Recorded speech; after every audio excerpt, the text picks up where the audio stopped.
Est-ce que tu peux te présenter pour tous nos amis qui ne te connaissent pas? D'accord. Sachant que beaucoup te connaissent, vu qu'au Grand Palais, quasiment tout le monde est venu voir tes sculptures. C'est gentil. Voilà. Alors, qui es-tu, Rémi? Alors, Rémi Tellier, je suis sculpteur sur marbre et pierre. Donc, je suis sculpteur aveyronnais. Et voilà. D'accord. Ça fait combien de temps la sculpture, c'est venu comme ça? C'est avant d'être sculpteur, donc je suis avant tout pierreux. Donc j'ai commencé la taille de pierre à l'âge de 14 ans. D'accord, j'aime bien le terme pierreux, ça veut dire ce que ça veut dire. Ah ben c'est tout à fait ça, ouais. C'est vraiment une grande famille de pierreux. Ouais. Et du coup, donc j'ai commencé la taille à l'âge de 14 ans. Donc j'ai réussi à rencontrer un très grand maître tailleur de pierre qui était donc compagnon du devoir et qui m'a un peu appris, qui m'a cédé un peu tout son savoir pendant tant d'années et encore aujourd'hui j'en apprends. D'accord. Voilà. Tu l'as des fois encore au téléphone? Je l'ai de temps en temps au téléphone. Génial. Alors effectivement on n'est pas très proches, on n'est pas voisins, on a quelques centaines de kilomètres de distance, mais c'est un oncle pour moi, c'est vraiment, il fait partie de la famille, quoi, voilà. Et voilà. Donc du coup, j'ai donc commencé la taille de pierre dès l'âge de 14 ans et je suis venu, alors j'ai toujours dessiné plus ou moins quand j'étais gamin et je suis venu à la sculpture à l'âge de 20 ans. D'abord en tant qu'amateur, le temps de faire un peu ses gammes, etc. Quoi.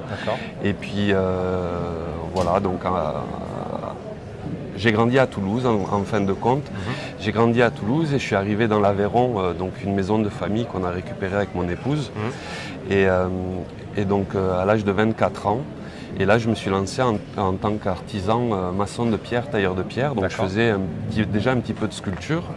Et j'ai arrêté l'artisanat en 2015 pour me consacrer totalement à la sculpture. D'accord. Aujourd'hui c'est ton métier? Aujourd'hui c'est mon métier. C'est ton gagne-pain, en fait. Exactement, c'est ça. Je vis de la sculpture. Génial, génial. Voilà. Et alors la première sculpture que tu as faite, ça remonte à combien de temps?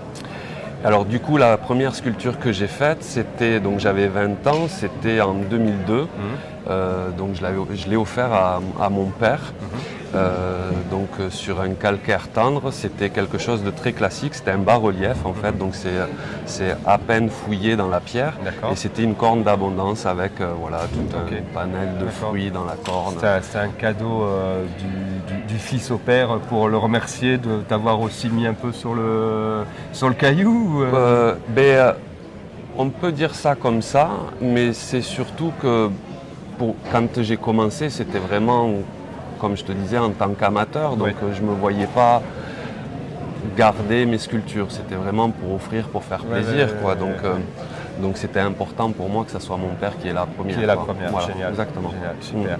Et du coup, après, aujourd'hui, tu as une production, c'est quoi? C'est plusieurs sculptures par an? Alors du coup, donc je travaille un matériel très, très fragile, un matériau très fragile.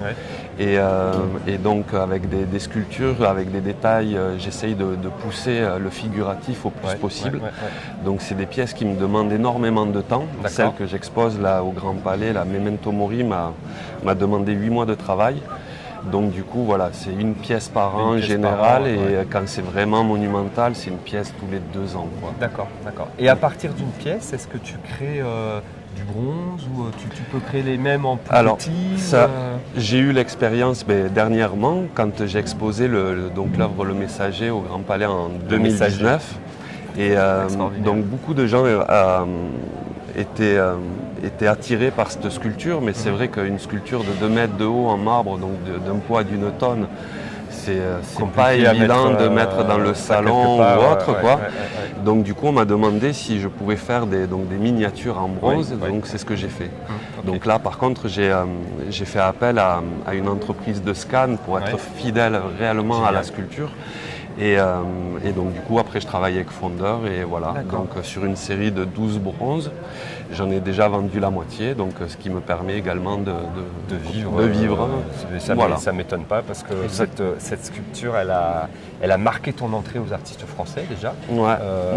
Et tout le monde s'en souvient. Et tout le monde t'en parle, j'imagine. Exactement, c'est vraiment, pour le moment c'est le chef-d'œuvre quoi.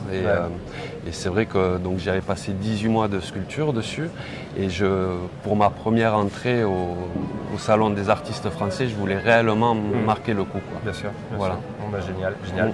Donc là, on a vu la dernière qui est aussi sublime, et puis les détails de la montre, des chaussures, même s'il n'y a pas la marque. Non, jamais de marque, jamais de promo gratuite. C'était l'Apple Watch quand même. On voit c'est vraiment absolument génial. Et la prochaine, c'est quoi? Alors la prochaine, on divulgue rien là.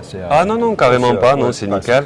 Donc la prochaine, toujours sur le même marbre d'Isaour, donc qui vient des Hautes-Pyrénées. Et la prochaine sera un personnage allongé, donc ça sera un faune, ça sera le repos du faune. D'accord. Le faune, c'est cette créature que j'imagine un petit peu moi comme un diablotin, quelque chose comme ça. Oui, on peut l'appeler comme ça, même si c'est pas du tout ça. En fait, c'est pas du tout ça, mais en fait, oui, de la mythologie grecque et romaine, c'est le personnage moitié homme, moitié bouc. Et pourquoi alors cette... Alors pourquoi cette sculpture? Parce que quand je suis arrivé dans l'Aveyron, il n'y avait pas de clôture à la propriété, donc j'ai bâti un grand mur en pierre, tout ça, puis c'était mes débuts en sculpture. Donc l'avantage d'arriver dans l'Aveyron comparé à la région toulousaine, c'est qu'il y a plus de cailloux. Donc j'ai acheté pour une fois un gros caillou et j'avais fait le dieu Pan à l'entrée de la propriété.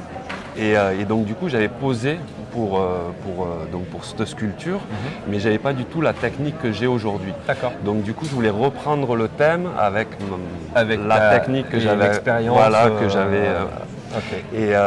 Et du coup, donc je serai de nouveau le modèle pour cette sculpture. J'ai laissé pousser un petit peu, pour ça, pousser la barbe pour être dans les tons, quoi. Bon, c'est génial. Et écoute, merci Rémi. Merci à toi, David. Je te souhaite un excellent salon. Oui, ça débute bien. Ça débute bien. Oui. Alors hier soir, pour info, on a eu quasiment 9000 personnes. Ce qui correspond presque à la jauge maximale d'une soirée d'ouverture. Donc on était bien contents. Merci à toi, bonne continuation. Merci, et puis, on va se prendre une bière. Ça roule, ça marche. Merci à tous. Merci.